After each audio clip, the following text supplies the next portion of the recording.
नाभाग और अम्बरीश की कथा। श्री सुखदेव जी कहते हैं, परीक्षित, मनु पुत्र नभग का पुत्र था नाभाग। जब वह दीर्घ काल तक ब्रह्मचर्य का पालन करके लौटा, तब बड़े भाइयों ने अपने से छोटे किंतु विद्वान भाई को हिस्से में केवल पिता को ही दिया। संपत्ति तो उन्होंने पहले ही आपस में बांट ली थी। उसने अपने भाइयों से पूछा, भाइयों, आप लोगों ने मुझे हिस्से में क्या दिया है? तब उन्होंने उत्तर दिया कि हम तुम्हारे हिस्से में पिताजी को ही तुम्हें देते हैं। उसने अपने पिता से जाकर कहा, पिताजी, मेरे बड़े भाइयों ने हिस्से में मेरे लिए आपको ही दिया है। पिता ने कहा, बेटा, तुम उनकी बात न मानो। देखो, ये बड़े बुद्धिमान अंगिरस गोत्र के ब्राह्मण इस समय बहुत बड़ा यज्ञ कर रहे हैं, परंतु मेरे विद्वान पुत्र वे प्रत्येक छठे दिन अपने कर्म में भूल कर बैठते हैं। तुम उन महात्माओं के पास जाकर उन्हें वैश्वदेव संबंधी 2 सूक्त बतला दो। जब वे स्वर्ग जाने लगेंगे तब यज्ञ से बचा हुआ अपना सारा धन तुम्हें दे देंगे, इसलिए अब तुम उन्हीं के पास चले जाओ। उसने अपने पिता के आज्ञानुसार वैसा ही किया। उन अंगिरस गोत्री ब्राह्मणों ने भी यज्ञ का बचा हुआ धन उसे दे दिया और वे स्वर्ग में चले गए। जब नाभाग उस धन को लेने लगा, तब उत्तर दिशा से एक काले रंग का पुरुष आया। उसने कहा, इस यज्ञ भूमि में जो कुछ बचा हुआ है वह सब धन मेरा है। नाभाग ने कहा, ऋषियों ने यह धन मुझे दिया है, इसलिए मेरा है। इस पर उस पुरुष ने कहा, हमारे विवाद के विषय में तुम्हारे पिता से ही प्रश्न किया जाए। तब नाभाग ने जाकर पिता से पूछा। पिता ने कहा, एक बार दक्ष प्रजापति के यज्ञ में ऋषि लोग यह निश्चय कर चुके हैं कि यज्ञ भूमि में जो कुछ बच जाता है वह सब रुद्रदेव का हिस्सा है, इसलिए वह धन तो महादेव जी को ही मिलना चाहिए। नाभाग ने जाकर उन काले रंग के पुरुष रुद्र भगवान को प्रणाम किया और कहा कि प्रभु, यज्ञ भूमि की सभी वस्तुएं आपकी है। मेरे पिता ने ऐसा ही कहा है। भगवान, मुझसे अपराध हुआ, मैं सिर झुकाकर आपसे क्षमा मांगता हूँ। तब भगवान रुद्र ने कहा, तुम्हारे पिता ने धर्म के अनुकूल निर्णय दिया है और तुमने भी मुझसे सत्य ही कहा है। तुम वेदों का अर्थ तो पहले से ही जानते हो। अब मैं तुम्हें सनातन ब्रह्म तत्व का ज्ञान देता हूँ। यहाँ यज्ञ में बचा हुआ मेरा जो अंश है, यह धन मैं तुम्हें ही दे रहा हूँ। तुम इसे स्वीकार करो। इतना कहकर सत्य प्रेमी भगवान रुद्र अंतर्धान हो गए।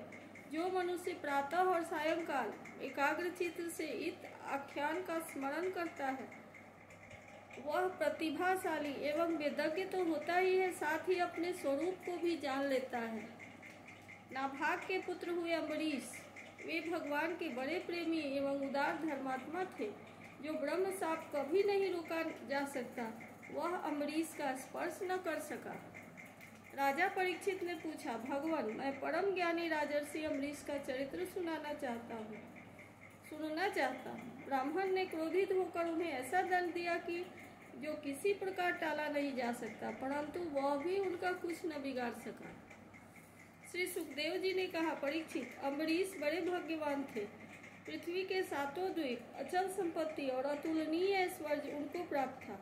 यद्यपि ये सब साधारण मनुष्यों के लिए अत्यंत दुर्लभ वस्तुएं हैं, फिर भी वे इन्हें स्वप्न तुल्य समझते थे, क्योंकि वे जानते थे कि जिस धन वैभव के लोभ में पड़कर मनुष्य घोर नरक में जाता है, वह केवल 4 दिन की चांदनी है।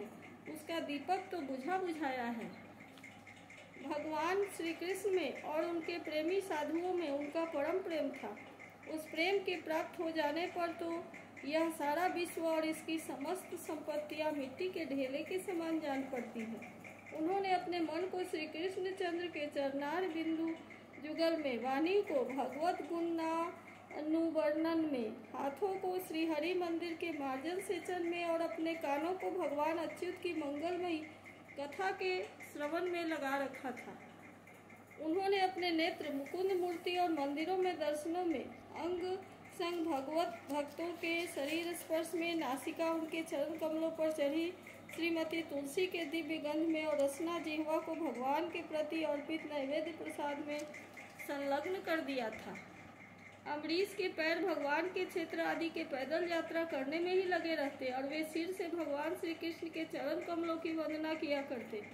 राजा अम्बरीश ने माला, चंदन आदि भोग सामग्री को भगवान की सेवा में समर्पित कर दिया था। भोगने की इच्छा से नहीं, बल्कि इसलिए कि इससे वह भगवत प्रेम प्राप्त हो, जो पवित्र कीर्ति भगवान के निज जनों में ही निवास करता है। इस प्रकार उन्होंने सारे कर्म, यज्ञ, पुरुष, इंद्रियातीत भगवान के प्रति उन्हें सर्वात्मा एवं सर्वस्वरूप समझकर समर्पित कर दिए थे और भगवत भक्त ब्राह्मणों की आज्ञा के अनुसार वे इस पृथ्वी का शासन करते थे। उन्होंने धन्व नाम के निर्जल देश में सरस्वती नदी के प्रवाह के सामने वशिष्ठ, असित, गौतम आदि भिन्न भिन्न आचार्यों के द्वारा महान ऐश्वर्य के कारण सर्वांग परिपूर्ण तथा बड़ी बड़ी दक्षिणा वाले अनेकों अश्वमेध यज्ञ करके यज्ञाधिपति भगवान की आराधना की थी। उनके यज्ञों में देवताओं के साथ जब सदस्य और ऋत्विज बैठ जाते थे तब उनकी पलकें नहीं पड़ती थी और वे अपने सुंदर वस्त्र और वैसे ही रूप के कारण देवताओं के समान दिखाई पड़ते थे। उनकी प्रजा महात्माओं के द्वारा गाए हुए भगवान के उत्तम चरित्रों का किसी समय बड़े प्रेम से श्रवण करती और किसी समय उनका गान करती। इस प्रकार उनके राज्य के मनुष्य देवताओं के अत्यंत प्यारे स्वर्ग की इच्छा भी नहीं करते। अपने हृदय में अनंत प्रेम का दान करने वाले श्रीहरि का नित्य निरंतर दर्शन करते रहते थे। इसलिए उन लोगों को यह भोग सामग्री भी हर्षित नहीं कर पाती थी, जो बड़े बड़े सिद्धों को भी दुर्लभ है। वे वस्तुएं उनके आत्मानंद के सामने अत्यंत तुच्छ और तिरस्कृत थी। राजा अम्बरीश इस प्रकार तपस्या से युक्त भक्ति योग और प्रजापालन रूप स्वधर्म के द्वारा भगवान को प्रसन्न करने लगे और धीरे धीरे उन्होंने सब प्रकार की आसक्तियों का परित्याग कर दिया। घर, स्त्री, पुत्र, भाई, बंधु, बड़े बड़े हाथी, रथ, घोड़े और पैदलों की चतुरंगिनी सेना, अक्षय रत्न, आभूषण और आयुध आदि समस्त वस्तुओं तथा कभी समाप्त न होने वाले कोषों के संबंध में उनका ऐसा दृढ़ निश्चय था कि वे सब के सब असत्य हैं। उनकी अनन्य प्रेममयी भक्ति से प्रसन्न होकर भगवान ने उनकी रक्षा के लिए सुदर्शन चक्र को नियुक्त कर दिया था, जो विरोधियों को भयभीत करने वाला एवं भगवत भक्तों की रक्षा करने वाला है। राजा अम्बरीश की पत्नी भी उन्हीं के समान धर्मशील, संसार से विरक्त एवं भक्ति परायण थी। एक बार उन्होंने अपनी पत्नी के साथ भगवान श्री कृष्ण की आराधना करने के लिए 1 वर्ष तक द्वादशी प्रधान एकादशी व्रत करने का नियम ग्रहण किया। व्रत की समाप्ति होने पर कार्तिक महीने में उन्होंने 3 रात का उपवास किया और एक दिन यमुना जी में स्नान करके मधुबन में भगवान श्री कृष्ण की पूजा की। उन्होंने महाभिषेक की विधि से सब प्रकार की सामग्री और संपत्ति द्वारा भगवान का अभिषेक किया और हृदय से तन्मय होकर वस्त्र, आभूषण, चंदन माला एवं अर्घ आदि के द्वारा उनकी पूजा की। यद्यपि महाभाग्यवान ब्राह्मणों को इस पूजा की कोई आवश्यकता नहीं थी, स्वयं ही उन्हें सारी कामनाएं पूर्ण हो चुकी थी, वे सिद्ध थे, तथापि राजा अम्बरीश ने भक्ति भाव से उनका पूजन किया। तत्पश्चात पहले ब्राह्मणों को स्वादिष्ट और अत्यंत गुणकारी भोजन कराकर उन लोगों के घर 60 करोड़ गौवे सुसज्जित करके भेज दी। उन गौवों के सिंह सुवर्ण और खुर चांदी से मढ़े हुए थे। सुंदर सुंदर वस्त्र उन्हें ओढ़ा दिए गए थे। वे गौवें बड़ी सुशील, छोटी अवस्था की, देखने में सुंदर, बछड़े वाली और खूब दूध देने वाली थी। उनके साथ दुहने की उपयुक्त सामग्री भी उन्होंने भिजवा दी थी। जब ब्राह्मणों को सब कुछ मिल चुका तब राजा ने उन लोगों से आज्ञा लेकर व्रत का पालन करने की तैयारी की। उस समय साप और वरदान देने में समर्थ स्वयं दुर्वासा जी भी उनके यहाँ अतिथि के रूप में पधारे। राजा अम्बरीश उन्हें देखते ही उठकर खड़े हुए, आसन देकर बैठाया और विविध सामग्रियों से अतिथि के रूप में आए हुए दुर्वासा जी की पूजा की। उनके चरणों में प्रणाम करके अम्बरीश ने भोजन करने के लिए प्रार्थना की। दुर्वासा जी ने अम्बरीश की प्रार्थना स्वीकार कर ली और इसके बाद आवश्यक कर्मों से निवृत्त होने के लिए वे नदी तट पर चले गए। वे ब्रह्म का ध्यान करते हुए यमुना के पवित्र जल में स्नान करने लगे। इधर द्वादशी केवल घड़ी भर शेष रह गई थी। धर्मज्ञ अम्बरीश ने धर्म संकट में पड़कर ब्राह्मणों के साथ परामर्श किया। उन्होंने कहा, ब्राह्मण देवताओं, ब्राह्मण को बिना भोजन कराए स्वयं खा लेना और द्वादशी रहते पारण न करना दोनों ही दोष हैं।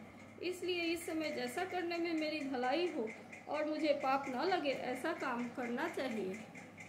तब ब्राह्मणों के साथ विचार करके उन्होंने कहा, ब्राह्मणों, श्रुतियों में ऐसा कहा गया है कि जल पी लेना, भोजन करना भी है, नहीं भी करना है। इसलिए इस समय केवल जल से पारण के लिए किए लेता हूँ। ऐसा निश्चय करके मन ही मन भगवान का चिंतन करते हुए राजर्षि अम्बरीश ने जल पी लिया और परीक्षित केवल दुर्वासा जी के आने की बात देखने लगे।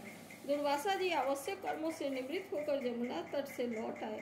जब राजा ने आगे बढ़कर उनका अभिनंदन किया तब उन्होंने अनुमान से ही समझ लिया कि राजा ने पारण कर लिया है। उस समय दुर्वासा जी बहुत भूखे थे, इसलिए यह जानकर कि राजा ने पारण कर लिया है, वे क्रोध से थर-थर कांपने लगे। भौहों के चढ़ जाने से उनका मुंह विकट हो गया। उन्होंने हाथ जोड़कर खड़े अम्बरीश से डांट कर कहा, आओ देखो तो सही, यह कितना क्रूर है। यह धन के मद में मतवाला हो रहा है। भगवान की भक्ति तो इसे छू तक नहीं गई और यह अपने को बड़ा समर्थ जानता है। आज इसे धर्म का उल्लंघन करके बड़ा अन्याय किया है। देखो मैं इसका अतिथि होकर आया हूँ। इसने अतिथि सत्कार करने के लिए मुझे निमंत्रण भी दिया है, किंतु फिर भी मुझे खिलाए बिना ही खा लिया है। अच्छा देख, तुझे अभी इसका फल चखाता हूँ। यूँ कहते कहते वे क्रोध से जल उठे। उन्होंने अपनी एक जटा उखाड़ी और उसे अम्बरीश को मार डालने के लिए एक कृत्या उत्पन्न की। वह प्रलय काल की आग के समान दहक रही थी। वह आग के समान जलती हुई हाथ में तलवार लेकर राजा अम्बरीश पर टूट पड़ी। उस समय उसके पैरों की धमक से पृथ्वी कांप रही थी, परंतु राजा अम्बरीश उसे देखकर उससे तनिक भी विचलित नहीं हुए। वे एक पग भी नहीं हटे, जो कि त्यों खड़े रहे। परम पुरुष परमात्मा ने अपने सेवक की रक्षा के लिए पहले से ही सुदर्शन चक्र को नियुक्त कर रखा था। जैसे आग क्रोध से बुझाते हुए सांप को भस्म कर देती है, वैसे ही चक्र ने दुर्वासा जी की कृत्या को जलाकर राख का ढेर कर दिया। जब दुर्वासा जी ने देखा कि मेरी बनाई हुई कृत्या तो जल रही है और चक्र मेरी ओर आ रहा है, तब वे भयभीत होकर प्राण बचाने के लिए जी छोड़कर एकाएक भाग निकले। जैसे ऊंची ऊंची लपटों वाला दावानल सांप के पीछे दौड़ता है, वैसे ही भगवान का चक्र उनके पीछे पीछे दौड़ने लगा। जब दुर्वासा जी ने देखा कि चक्र तो मेरे पीछे लग गया है, तब सुमेरु पर्वत की गुफा में प्रवेश करने के लिए वे उसी ओर दौड़ पड़े। दुर्वासा जी दिशा, आकाश, पृथ्वी, अतल बितल आदि नीचे के लोग, समुद्र लोकपाल और उनके द्वारा सुसज्जित लोग एवं स्वर्ग तक में गए, परंतु जहाँ जहाँ वे गए वहाँ वहाँ उन्होंने असह्य तेज वाले सुदर्शन चक्र को अपने पीछे लगा देखा। जब उन्हें कहीं भी कोई रक्षक न मिला तो वे और भी डर गए। अपने लिए त्राण ढूंढते हुए वे देव शिरोमणि ब्रह्मा जी के पास गए और बोले, ब्रह्मा जी आप स्वयंभू है, भगवान के इस तेजोमय चक्र से मेरी रक्षा कीजिए। ब्रह्मा जी ने कहा, जब मेरी 2 परार्ध की आयु समाप्त होगी और काल रूप भगवान अपनी यह सृष्टि लीला समेटने लगेंगे और इस जगत को जलाना चाहेंगे, उस समय उनके भ्रूमंग मात्र से यह सारा संसार और मेरा यह लोक भी लीन हो जाएगा। मैं शंकर जी, दक्ष, भृगु आदि प्रजापति, भूतेश्वर, देवेश्वर आदि सब जिनके बनाए हुए नियमों में बंधे हैं तथा जिनकी आज्ञा शिरोधार्य करके हम लोग संसार का हित करते हैं, उनके भक्त के द्रोही को बचाने के लिए हम समर्थ नहीं हैं। जब ब्रह्मा जी ने इस प्रकार दुर्वासा को निराश कर दिया, तब भगवान के चक्र से संतप्त होकर वे कैलाशवासी भगवान शंकर की शरण में चले गए। श्री महादेव जी ने कहा, दुर्वासा जी, जिन अनंत परमेश्वर में ब्रह्मा जैसे जीव और उनके उपाधिभूत कोष, इस ब्रह्मांड के समान ही अनेकों ब्रह्मांड समय पर पैदा होते हैं और समय आने पर फिर उनका पता भी नहीं चलता, जिनमें हमारे जैसे हजारों चक्कर काटते रहते हैं, उन प्रभु के संबंध में हम कुछ भी करने की सामर्थ्य नहीं रखते। मैं सनत कुमार, नारद भगवान, ब्रह्मा, कपिल देव, अपानांतर क्रम, देवल, धर्म, आसुरी और मरीचि आदि दूसरे सर्वज्ञ सिद्धेश्वर, हम सभी भगवान की माया को नहीं जान सकते, क्योंकि हम उसी माया के घेरे में हैं। यह चक्र उन विश्वेश्वर का शस्त्र है। यह हम लोगों के लिए असह्य है, तुम उन्हीं की शरण में जाओ, वे भगवान ही तुम्हारा मंगल करेंगे। वहाँ से भी निराश होकर दुर्वासा भगवान के परम धाम वैकुंठ में गए। लक्ष्मीपति भगवान लक्ष्मी के साथ वहीं निवास करते हैं। दुर्वासा जी भगवान के चक्र की आग से जल रहे थे। वे कांपते हुए भगवान के चरणों में गिर पड़े। उन्होंने कहा, हे अच्युत, हे अनंत, आप संतों के एकमात्र वांछनीय हैं। प्रभु, विश्व के जीवन दाता, मैं अपराधी हूँ, आप मेरी रक्षा कीजिए। आपका परम प्रभाव न जानने के कारण ही मैंने आपके प्यारे भक्त का अपराध किया है। प्रभु, आप मुझे उससे बचाइए। आपके तो नाम का ही उच्चारण करने से नारकी जीव भी मुक्त हो जाता है। श्री भगवान ने कहा, दुर्वासा जी, मैं सर्वथा भक्तों के अधीन हूँ, मुझे तनिक भी स्वतंत्रता नहीं है। मेरे सीधे साधे सरल भक्तों ने मेरे हृदय को अपने हाथ में कर रखा है। भक्तजन मुझे प्यार करते हैं और मैं उनसे।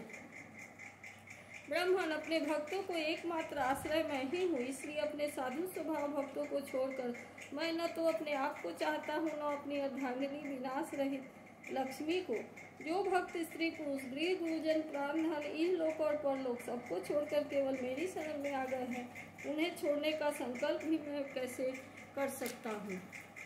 जैसे सती स्त्री अपने पतिव्रत से सदाचारी पति को वश में कर लेती है, वैसे ही मेरे साथ अपने हृदय को प्रेम बंधन में बांध रखने वाले समदर्शी साधु भक्ति के द्वारा मुझे अपने वश में कर लेते हैं।